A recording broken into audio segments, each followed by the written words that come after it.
This week, along with just about every other programme on radio and television, 3+1 takes a look at what's going on up at the Edinburgh Festival. Edinburgh, Scotland's grey, majestic capital city, is sometimes called the Athens of the North by failed geographers who can't read an atlas properly. For 3 weeks every year, the city oozes with culture as actors act, dancers dance, singers sing, and journalists drink themselves silly in Bannerman's bar.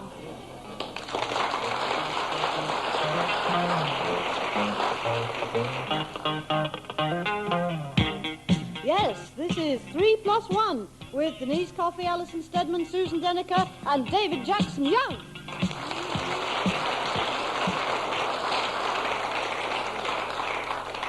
Speak to me!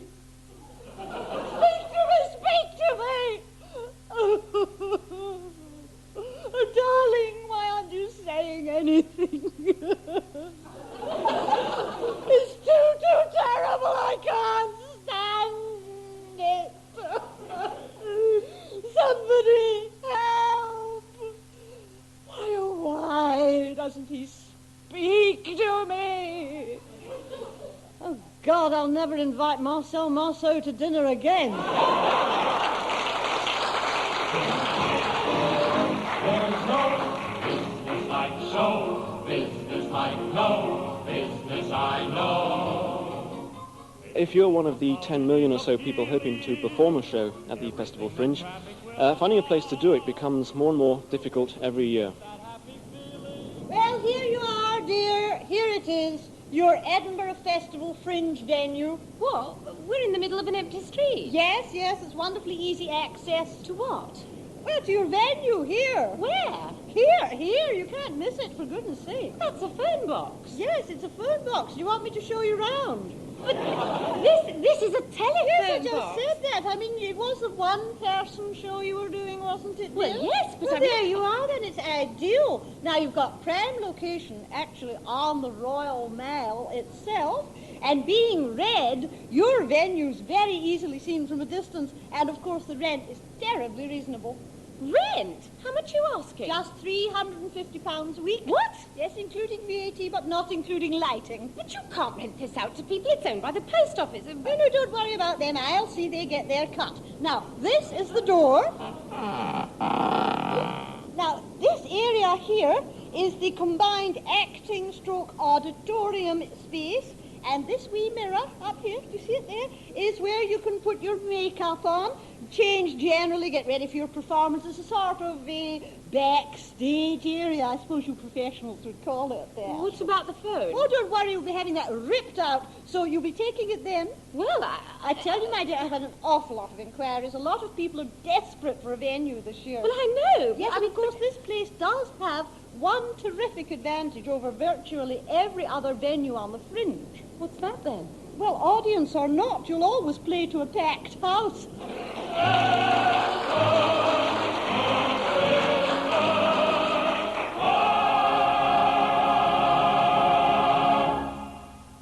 Edinburgh International Film Festival.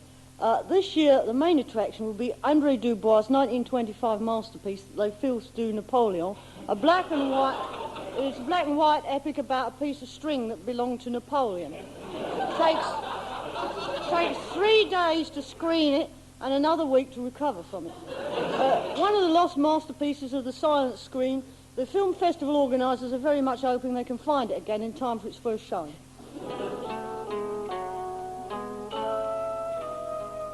My name's Gregory.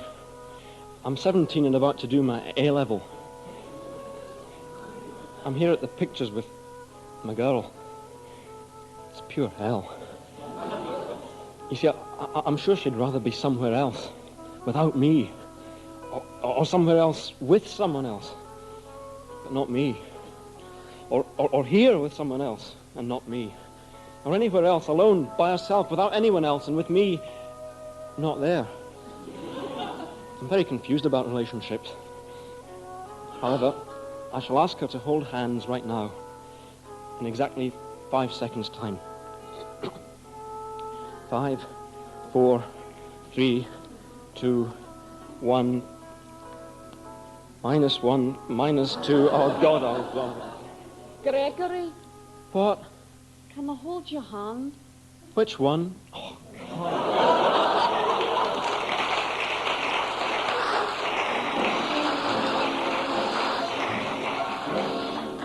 Let me entertain you. Let me make you smile. If you told me 5 years ago that the Edinburgh Fringe would be as big as it is now, I would have laughed in your face. I would probably have insulted you and most probably have thrown you down a flight of stairs. But I've had psychiatric help, and I'm now talking to one of this year's participants in the Fringe, Ursula Webbing. Hello. Hello, Ursula. Now, you have become quite renowned in Edinburgh over the past couple of years with your one-woman shows. Yes, that's right. Mm-hmm. Can you tell me how you started your solo acting career? Well, basically, it all started because my acting's really naff. And nobody wanted to be in the same plays as me. Oh, so you decided to make a virtue out of it and found that on your own your acting skills improved. No, I'm still naff. See? Well, now your first one-woman production was Lionel Bart's musical Oliver. Did this present you with any problems? To the audience, yes, because as I say, I'm naff. And most of the time, they couldn't tell whether I was being Nancy Fagan or 25 Cockney orphans. Oh, but they enjoyed the songs. Not really. Me singing's naff too. But lots of people acclaim my programme's selling. Huh? Then last year I did the chariot race from Bernard. How did that go? Round and round the stage for 2 hours. I was dizzy for a week. That must have been really... Naff. Yes. Now, I believe you've got something very special for us this year. Oh, yes. I've got a one-woman whodunit. And once again, you... Yes, I'll play all the parts. The female detective, the chambermaid, the scullery maid, the butler, the colonel, the chief maid, the constable, and the snowbound country house. That sounds intriguing. What happened? Well, in the last scene, I assembled myself in the library to find out which of me done it. And who did do it? Well, I've never actually been able to work that one out. Why not? Well, nobody'll answer me questions. Great. No, naff.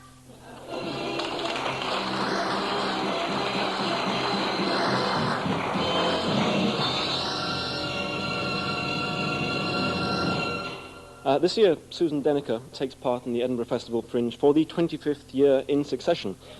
She started performing when she was 1. But she still hasn't secured that much-desired Hollywood contract or even a decent review in The Scotsman. And she now laments her lot in a very touching sort of song. Where are you, Daryl Zanuck? I've been waiting for your call since I was just a teenage kid, and the phone was on the wall. The rumor should have reached you that in our little town a magic, tragic actress lives who's lost and must be found, who's lost and must be found. In a make-believe spotlight my life has been spent. Seems the whole thing has been one long coming event. Now the dream factory's fallen, the studio's gone, and the shadows of vultures appear on the lawn. When will I be discovered? Don't leave me to my fate. I'm so frightened of my mirror, and it's getting awfully late. I know my bloom is fading, for time is such a thief. But you'll see right through my glasses to the glamour underneath, the glamour underneath. There Our cries in the distance of panic and war. Come and carry me safe through that magical door. 'Cause my whole generation was raised on the dream that your phone call would come and the angels would beam. I'm waiting, Terrell Sanek. I wonder where you are. I always knew you'd call someday, and then I'd be a star. I'm lonely, Daryl Zanuck. I've suffered and I've bled. I wonder if I missed your call. I wonder if you're dead.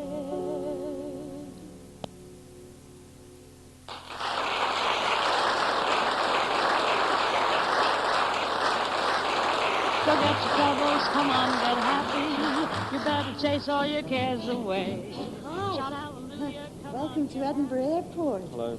Hi, would you like a free book? Oh, yeah, thanks. Okay, hey, before you go, would you like to make a contribution to the World United Loony Reformed Church for the book we've just given you? No, you said it was free. Oh, as it says on page 17, what in this world is truly free? Even birds are caged in the sky. Oh, okay. Even clouds here's a are... quid. Oh, thank you. As it says on page 19, this beautiful book cost £3 to make. All right.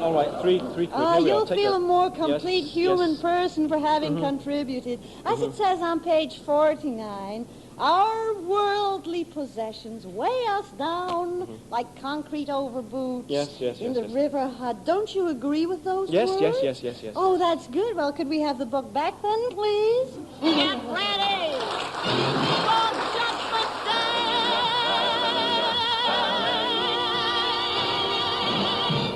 Ladies and gentlemen, the performance will begin in 3 minutes.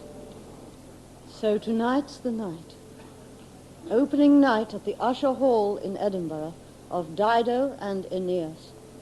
For weeks now, excitement has been building up to an inevitable climax. In fact, my husband said to me only this evening, tonight's the night, and I said, I'm afraid I can't tonight. I'm doing a broadcast from the theatre. And now we have the privilege of taking you backstage, where Dame Josephine Aria is making her final preparations for tonight's performance. Dame Josephine?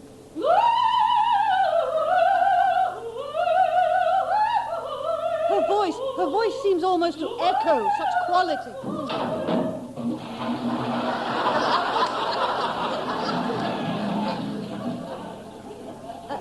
Dame Josephine? Dame Josephine!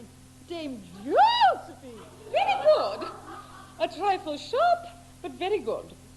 Have you ever thought of a career in the media? Well, I work for the BBC, actually. Ah, you hadn't. Good. Excuse me, my scales. What's the trouble? I've gone over 20 stone again. Dame Josephine, I beg Dame Josephine. How did you get into the theatre? Through the door. No, you silly coloratura. I meant, Dame Josephine, how did you start in opera? Well, at the age of 13, I joined the South Mims District Amateur Opera Society and played Dido to the Vicar's Aeneas. My first professional role was Romeo and Juliet, in which the Daily Sketch said I gave an uplifting performance of great strength. Ah, as Juliet. No, as the balcony. Beginners on stage, please. You see what I suffer? I'm working with beginners now. You'd think they could have found somebody who'd done it before. Oh, yes, you would. Dame Josephine, what next? It's an avant-garde production. It's Wagner set in a laundrette. A sort of soap opera. We're going to call it the rinse cycle.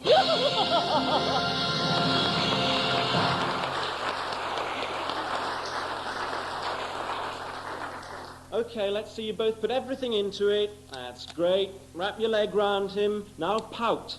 Fabulous. Now on the floor, plenty of sensuality. Wow, my lender's on fire. Right now, ride him like a tiger. Primitive. Run your hands over her body. Now, come on, let's see some bare chest. Fantastic. Ooh, wow. Now kiss each other. That is unbelievable. Great, just great. Now, if we could have the family together on the church steps, that'll be fine. I'm in with the in crowd. I go with the in crowd. Hi, Trish. Why, I didn't know you were up at Edinburgh this year. Yeah. Oh, well, what are you in? Oh, Wojciech. Oh, that is magic. I've always wanted to do that. Yeah. What are you in? Wojciech. Hey, great. Hi, girl. Hi, Bob. Hey, listen, don't forget to come and see me in Wojciech. Yeah, right. Yeah, I've always wanted to see that. Well, remember, it finishes tonight. Oh, no, I can't come, Bob. No, I'm going to see Jan in Wojciech. Oh, shame. Hey, you doing anything else up here, Bob? Yeah, well, next week I'm in a lunchtime Wojciech, you know. Oh, what's that about? Well, you know. Well, fancy seeing you lot. Which Wojciech are you in, Val? Me? No, I'm in Midsummer Night's Dream. Oh, God. God. Well, You're yes. not. Well, why? What's wrong with that? Well, nothing. It's just that everybody does that.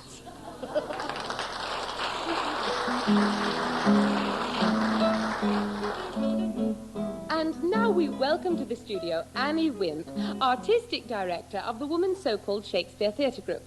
First of all, Ms. Wimp, why do you call your group the So-Called Shakespeare Theatre? Well, because we believe that the so-called plays of William Shakespeare were actually written by his wife, Anne Hathaway, the original Avon lady. Oh, well, I gather your group has a somewhat unorthodox approach to Shakespeare's, to Hathaway's plays. You mean leaving out the macho violence and pornographic material, which was put in at the time to appeal to the male-dominated theatre-going public?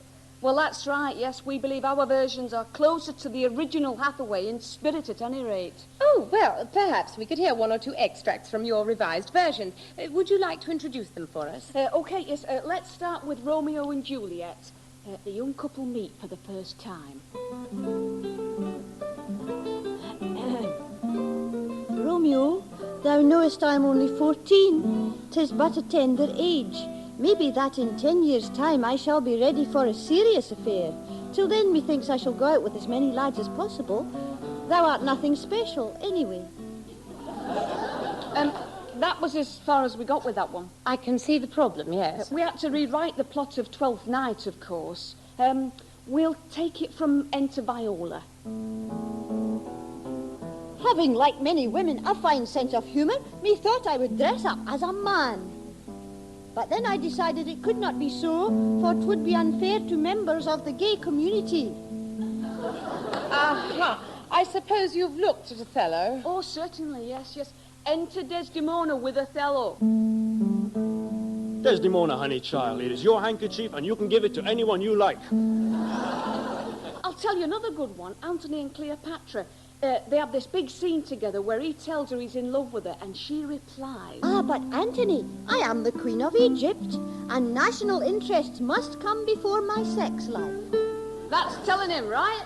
I suppose it is. Tell me, what's your favourite Hathaway play? Well, I think it's probably Macbeth. Enter Lady Macbeth. Some women, I know, are ambitious for their husbands and want them to achieve greatness. Personally, I despise that sort of thing. So Duncan doesn't get murdered? No way, no. Duncan comes round for supper and everyone sits round afterwards discussing the sheer height report. So what's your next production to be? The Merry Living Lovers of Windsor.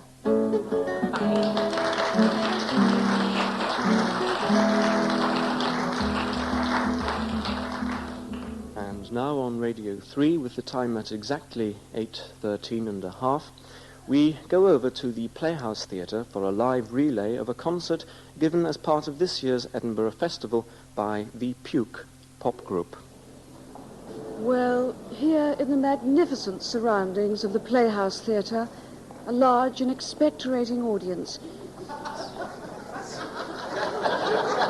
is waiting for the appearance on stage of the Puke pop group. The Puke, ably led this evening, as always, by the charismatic figure of Vince Vomit. This evening's programme opens in dramatic vein with the world premiere of a song cycle in 3 parts. In the first part of this work, I Really Want to Cut Off Your Privates, Vomit sings of his rage at his inability to unstick the top of a tube of Yoo-hoo adhesive. Frustrated, he resorts to sniffing a roll of Scotch sticky tape. But even then, his efforts are thwarted, as he cannot find the end of the roll. In the second part, I'd like to disembowel you. The mood changes. Blind rage gives way to insane hysteria, as Vomit accuses, in turn, first the other members of the Puke, then the audience, and finally society in general, of sticking down the end of the roll of tape. In the third and final part of the song cycle, Just Cough You Ing G, the roll of sticky tape becomes, in Vomit's eyes, a metaphor for his own life. In a lyrical and oddly moving passage, reminiscent of early The Clash, Vomit sings of his desire to give everybody, quote, a good nutting. As the music swells to an ear-shattering climax, the evening concludes with the timely arrival of the police.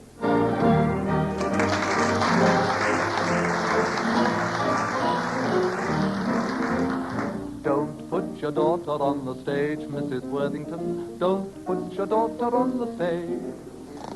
Well, fancy seeing you here, Bill. What? Oh, Liz Lowe. Hi. Sorry I woke you, Bill, but the play's about to start anyway. Oh, that's okay. Yeah. Enjoying the Fringe this year, Bill? Well, I've just sat through 12 hours worth of a new Czechoslovakian play about committing suicide. God, I'm really depressed. I'm not surprised. No, that was the title. God, I'm really depressed. Oh. So what are we seeing here, then? Oscar Wilde's The Importance of Being Earnest. Oh, thank God, an old-fashioned comedy.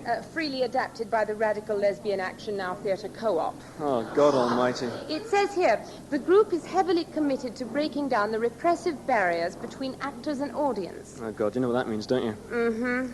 Audience participation. Oh, shh, the lights are going down. Dear, oh, dear. All right. Hey, yeah, get ready for... All action, up for fraction, interaction, vulgar fraction, non-attraction, no reaction. Hey. Just a minute. Yeah? What? There is no reaction. Right! What are we going to do about it? I know. Let's break down these repressive barriers between actors and audience. Yeah! Uh-oh. Let's talk to the audience. Here they come, Bill. Oh, God, no, please don't choose me. Please, God, don't choose me. Oh, no. You! Oh, God. Yeah, you! In the front row! Yeah, you in the Ponzi suit, trying to creep under that chair. What, me? Yeah, you, bourgeois pig. We want a word with you. Yeah.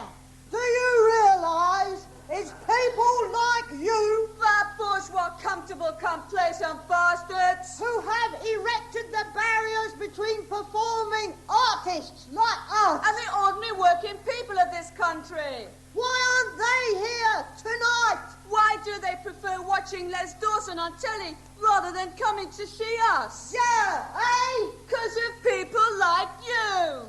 Fascist pig! Well, we're going to show you a thing or two tonight that'll really shake you up. Yeah. What do you think of that, Fascist pig? Well, I've got something to show you girls that might have the same effect. Oh, yeah, what? Just read this little card. Oh, what's this then, fascist pig? Bill McGee, theatre critic of the Scotsman. Hey, you, in the second row, you fascist pig!